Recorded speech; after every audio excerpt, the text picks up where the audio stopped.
In 1980, English new wave pop band and Stackeridge spin-off The Corgis released their second album, Dumb Waiters, and from it, the perky opener, Silent Running.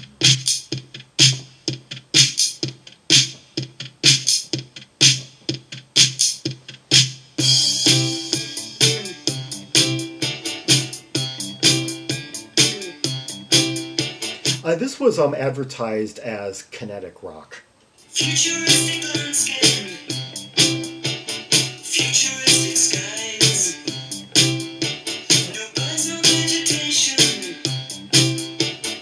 earth remains despised. You recognize that soft voice from some of the early Stackeridge material? It's far and they blame and they mutilate. They do it in the name of freedom. Their madness, no description can encapsulate. As a floating mausoleum, silent drumming, silent drumming. Okay, I can't quite put my finger on it, but there's something, even though this track is very simple and the chords are very basic, there's something I just love between the kind of perky staccato nature of the verses and the just open out, open cadences and just kind of airiness of that chorus. And there's not even like much of a pre-chorus there either. It's so simple, and yet it's got these little touches, these little like springs and boings about it. And lyrically, now this title's been used a few times in different media. Let's see if they correlate. Futuristic landscape, futuristic skies, no birds or vegetation, earth remains despised. So we're talking about a time far off in the future where perhaps vegetation as we know it today has long since been exhausted. They scar and they maim and they mutilate. Oh, they do it in the name of freedom. Oh, so this is like an apocalyptic world of the far off kind of post-environmental future. Their madness, no description can encapsulate. That's quite a tongue twister there. Their madness, their madness, comma, no description can encapsulate.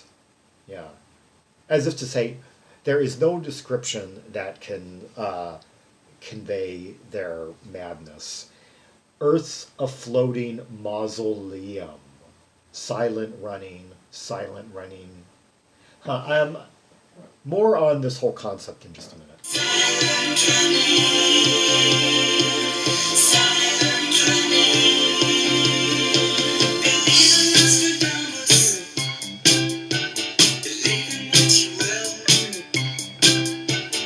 Believe in Nostradamus. Oh, okay. I just have to pause. People have commented on my resemblance to Nostradamus. About 6 months ago on Facebook, someone commented on one of my videos. It was the Pale Fountains video, as a matter of fact. He said, I didn't know that Nostradamus knew so much about Britpop. And I wasn't even aware at that point how I had come to resemble him. And then I pulled up one of the photos and I was just like cracking up. And I showed it to my kind of on again, off again lady friend. The photo of him. And I brought that, and she was just cracking up. Yeah. And one of these days I guess I'll have to do the Al Stewart track. I could either do his or the Manfred Mann Earth Band's cover. Yeah.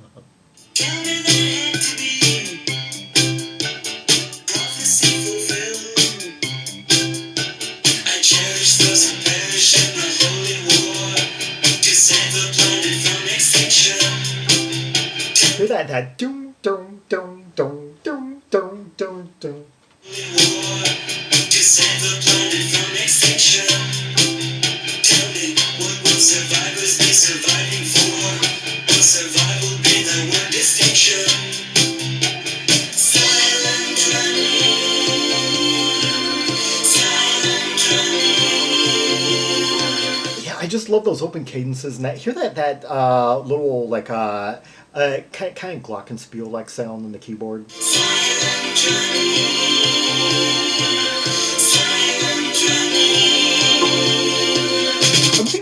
little bit of vibrato and something like twangy, like dong dong dong. There, some of it there seems to be some quasi Asian sounds like in the electronics. And like they had been doing that for a little while anyway. They the prior album included a song that touched upon that theme. Yeah, title's escaping me at the moment. Silent Running. Going back to that line, Earth's a floating mausoleum. That is a really grim line. Like, basically, Earth is a floating tomb because of all the carnage and just horror that's going on in this post-apocalyptic world. Yeah. Silent Running, that title was used for a 1972 movie, is a 1972 environmental-themed American post-apocalyptic science fiction film. Yeah, I've never seen this. I'm kind of just learning about here. I might have listened to this, worked my way through the soundtrack. I can't remember. In the future, all plant life on Earth is becoming extinct. As many specimens as possible have been preserved in a series of enormous greenhouse-like geodesic domes attached to a large spaceship named Valley Forge, forming part of a fleet of American Airlines space freighters currently just outside the orbit of Saturn. And I bet... Okay, and there's probably a lot of death and... Yeah, I don't know if all the death... I'm not going to read the entire plot, but I imagine that a lot of the death isn't just... is also down to the lack of oxygen or the lack of... Yeah, I mean, how are people going to live without vegetation, you know? As much as it is about just the... like, post-apocalyptic fascist quarantine of... And that's... and everything, but the title was then used in the mid-'80s by Mike and the Mechanics on their first album. And although I don't recall a similar theme, that was like about space travel and about, yeah, I would have to recheck that though. Anyway, back to the track.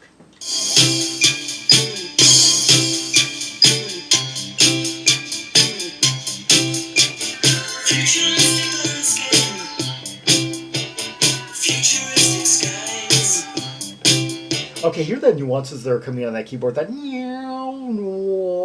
yeah, bit of envelope. Oh, better catch up the lyrics here. Okay, believe in Nostradamus. Believe in what you will. Tell me that it had to be. Prophecy fulfilled. I cherish those who perish in the holy war to save the planet from extinction. These are pretty loaded lyrics. You know, I never would have imagined before just reading these lyrics just now how gloomy this track is, because it's not reflecting the music. I've known this song for 23 years. Yeah. Tell me, what will survivors be surviving for? When survival be the one distinction. That's a really telling line. Yeah, it's kind of like, and you could say that to some of these survivalists today who believe in, who are part of these doom cults, and like digging these, you know, dugouts, you know, out in the mountains or out in the valleys or whatever, like in preparation for the next, you know, atomic annihilation or the next extinction. Yeah. Okay, so the narrator here is, I cherish those who perish in the holy war. Sees them as kind of maybe just as heroic as the ones surviving, if not more.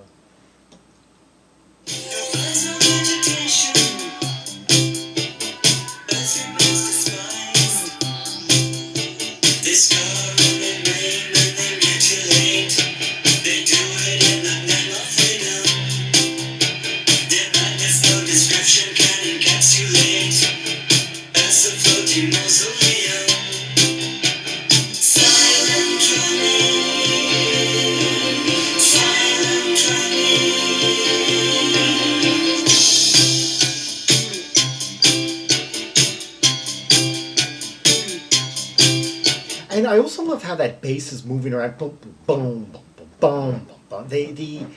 I don't know, the kind of twitchy sort of angularity to it against and it's kind of playing against some of its surroundings.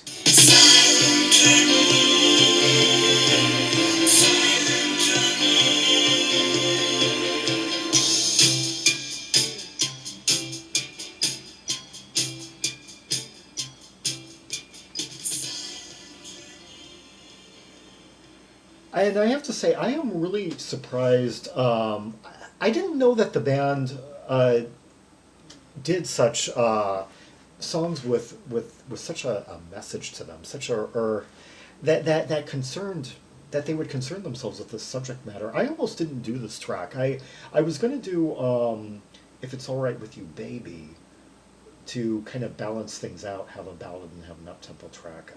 If It's All Right With You, Baby, kind of being in the mold of their big hit from the, or supposedly, apparently, big hit from this album, Everybody's Gotta Learn Sometimes. I guess it was popular in certain markets. I've never heard it. Made it to number 18 on the U.S. chart. I've never heard it on the radio. Um, yeah, I didn't know.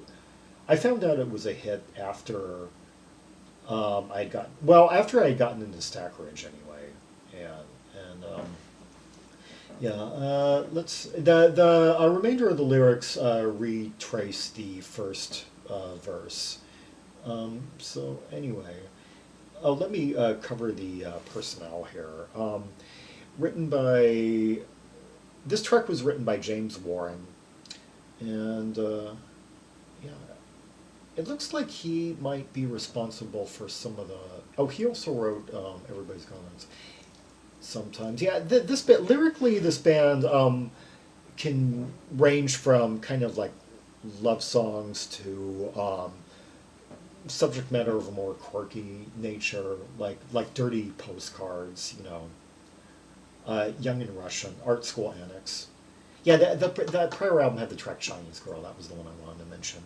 Yeah, hitting upon the kind of Oriental theme and with musical touches to match. Anyway, let's hear another track from the album, Perfect Hostess.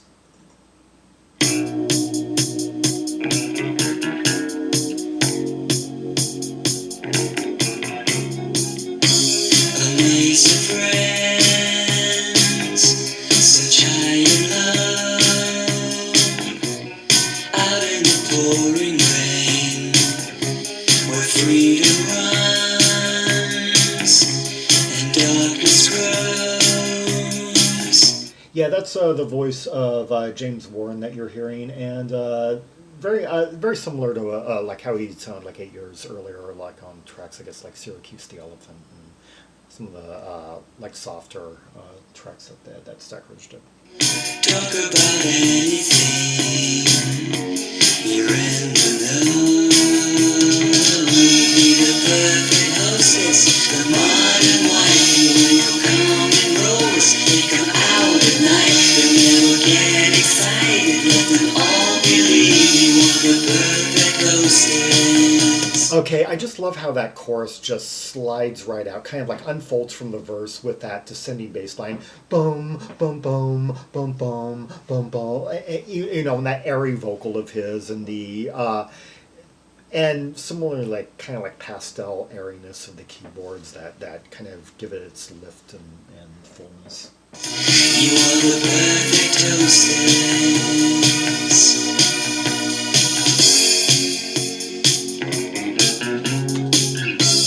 Amazing friends, you're lots of fun, smiling at everyone. Just be yourself. You hold your own. Talk about anything. Hear that? No. They're going home. Be the perfect hostess, the modern wife. When you come in rows, they come out at night. They'll never get excited. Let them all believe you are the perfect hostess. I love the harmonic nuance that that Andy Davis is adding, like adding those thirds on like the second every other line in the chorus. Let's catch up the lyrics here.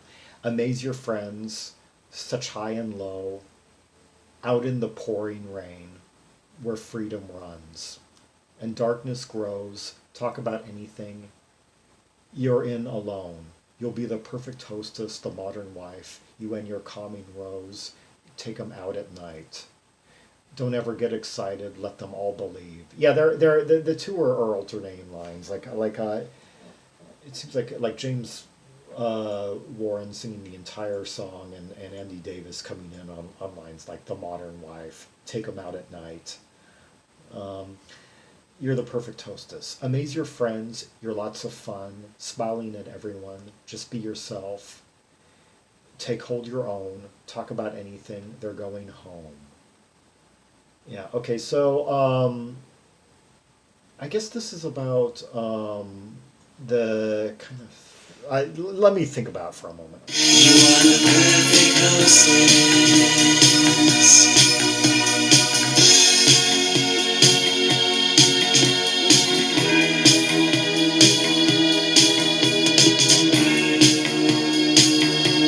Okay, it seems to be about the loneliness of the host in this. The disease to I heard this phrase recently, disease to please.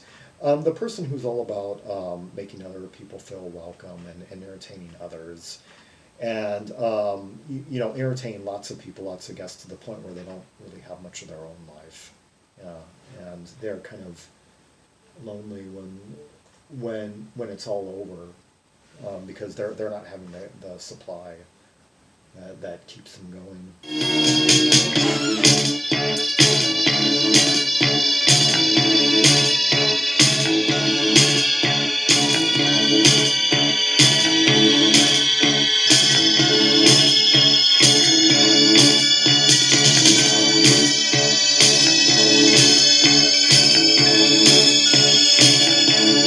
Those rising, kind of like glacial synth sounds over that monochordal, like bridge. You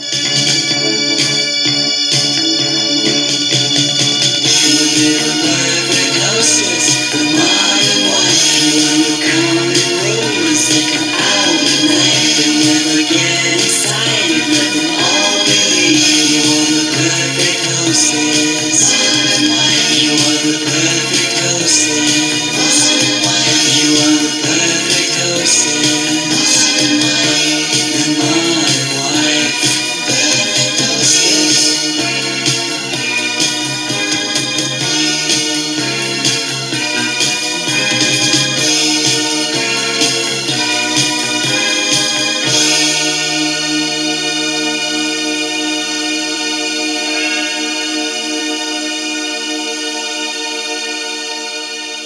That was Stackeridge with Perfect Hostess from their 1980 second album, Dumbwaiters, and before that, Silent Running. Yes, Stackeridge, a spin-off combo from no, the Corgis. Excuse me, I'm getting my name screwed up here. The Corgis here, and doing Silent Running and Perfect Hostess, and they were a spin-off of Stackeridge, a much larger band. Stackeridge typically having five, six members. The Corgis basically being a duo on their first album, augmented by a third member. Yeah, being the duo of Stackeridge alums James Warren and Andy Davis, and joined on this album by Stuart Gordon, who had been a member of the Shortwave band, and would also record later on with Peter Hamill, and also joined by a few additional studio hands like Phil Harrison and other. This second Corgis album seems to be kind of a pairing of ex-personnel from Stackeridge and the Shortwave band, who I don't know much about. Apparently another like folk rock, mid-70s folk rock band. They look to be kind of in a similar vein as Splinter. And anyway, yeah, this Perfect Hostess written by Andy Davis and Silent Running written by James Warren. And another thing about Perfect Hostess, I really love the slight modulation in the verse as it's heading into the chorus. Yeah. Simple and yet really effective, and both tracks, like having that contrast between sort of tight verses and really open cadence, fold out choruses. Yeah, a very powerful effect. And the two kind of retaining some of their Stackeridge identity of like smart pop, and yet also kind of bringing it up to like 1980 with uh, like touches of the band Squeeze. Yeah, another band that were like mixing smart pop with some of the newer like synth sounds and quirky touches and such. Yeah, closest comparison I can think actually. Yeah, Corgis and Squeeze. For more Rubies and Sapphires from the three Corgis albums, see the directory of albums by by English K artists, linked in the description below. For Red Hot Tracks and Purples from from pretty much the gamut of K artists from the UK, such as, well, The Kinks, King Crimson, Kissing the Pink, Kate Bush, Killing Joke, Kim Wilde, Kaleidoscope, Khan, Kiki D, Kit Hain, Kestrel, Kurzel Flyers, Crazy Cat, and a whole lot more, yeah. Like and subscribe, follow me on social media, share the video, and leave a comment if there are any observations you have about the two tracks we just heard. The lyrics, yeah, very importantly, a lot more depth than I went in thinking, yeah. A lot more to chew on. Particularly that first track, some really convoluted lines that really managed to pack a whole lot into these measured couplets, yeah. And until next time, this is Zaragon, the world's most ear-traveled trimaximalist, signing off.